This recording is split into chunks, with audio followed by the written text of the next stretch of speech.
Hello and welcome to this lesson on how to play a couple of bits out of the song Smoke on the Water by Deep Purple. Originally recorded in 1972 in Montreux in Switzerland, all about how a club caught fire and the smoke was drifting across Lake Geneva. And I've actually been to this place where it was recorded. It's the Grand Hotel in Montreux. And I've got quite a nice photo of me playing my ukulele outside, my wife and my sons.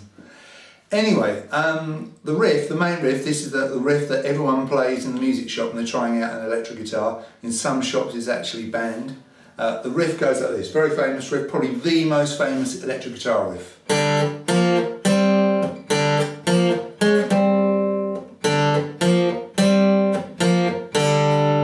Now to play this properly, you need to play the D and the G strings together. Right, the D is string 4, the G is string 3. They start open, 3rd fret, 5th fret, and notice I'm flattening my finger across those. So you need to bar 4 strings, or if you find that too hard you could use 2 separate fingers. Obviously easier to bar it. Then it goes back to open and 3rd fret, then it jumps up to the 6th fret, 3rd finger, and comes back to the 5th fret. So in frets it's 0, 3, 5, 0, 3, 6, 5, and then you do 0, 3, 5, 3, 0. Now if you are a person that likes to count out the rhythm, it is 1 and 2 and 3 and 4 and 1 and 2 and 3 and 4 and 1 and 2 and 3 and 4 and 1 and 2 and 3 and 4. And you notice some of the pairs of notes fall on the beat, like on a 1 or a 3, okay, and lots of them fall on the and counts, and where they fall on the and counts they are said to be off the beat. But it's probably such a famous riff that you probably wouldn't even need to count it. You probably got it inside your head already. If you find it too hard, you just play the G string.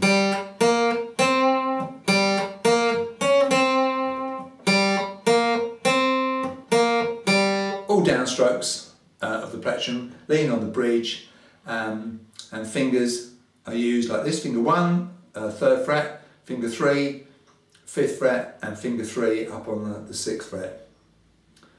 When it gets to the verse, where the singing comes in, it's a very, very long intro if you check out the recording. We do a little bass guitar riff. This is a bit, all came down to Montreux, that bit here.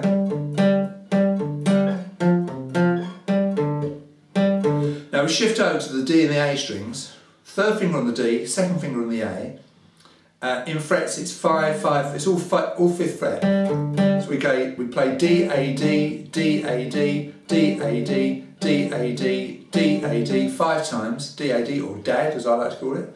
Drop down to the 3rd fret, D, A, D, come back to the 5th fret and go D, A, D, A. There's no D, A, D, it's just D, A, D, A, or Dada as I like to call it.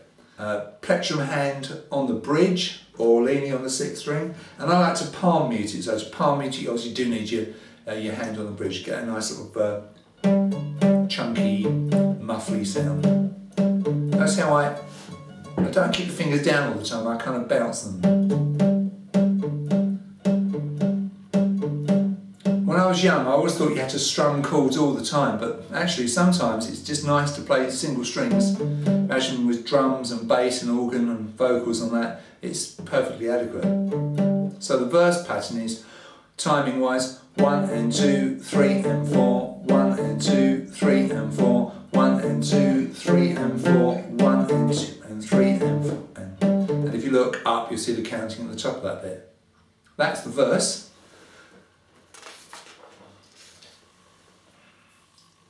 Okay, the chorus is on the other page, and it comprises 3 chords: C5, A flat 5, and G5. A 5 chord is sometimes known as a power chord, and it's powerful because it only has 2 notes in it. Very powerful, the 1st and the 5th notes of the scale, that's why it's called something 5. So C5 is 3A and 5D, 3rd fret of the A, 5th fret of the D. I use fingers 1 and 4, make sure you only play those 2 strings. Then move that over to 4E and 6A, and then it becomes A flat 5. Move it down a fret to 3E and 5A, and it becomes G5. And this is the bit that goes, smoke on the water, fire in the sky.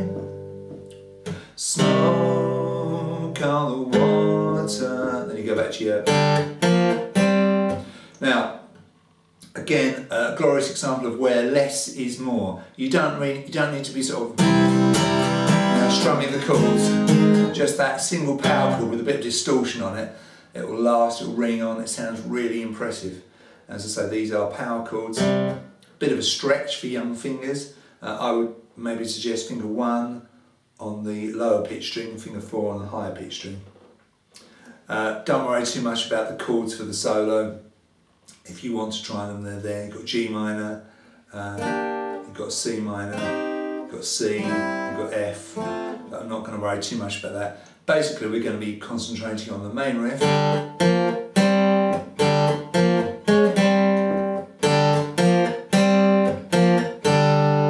The little verse, D-A-D thing, and the power chords in the chorus. Terrific song, brilliant song to learn.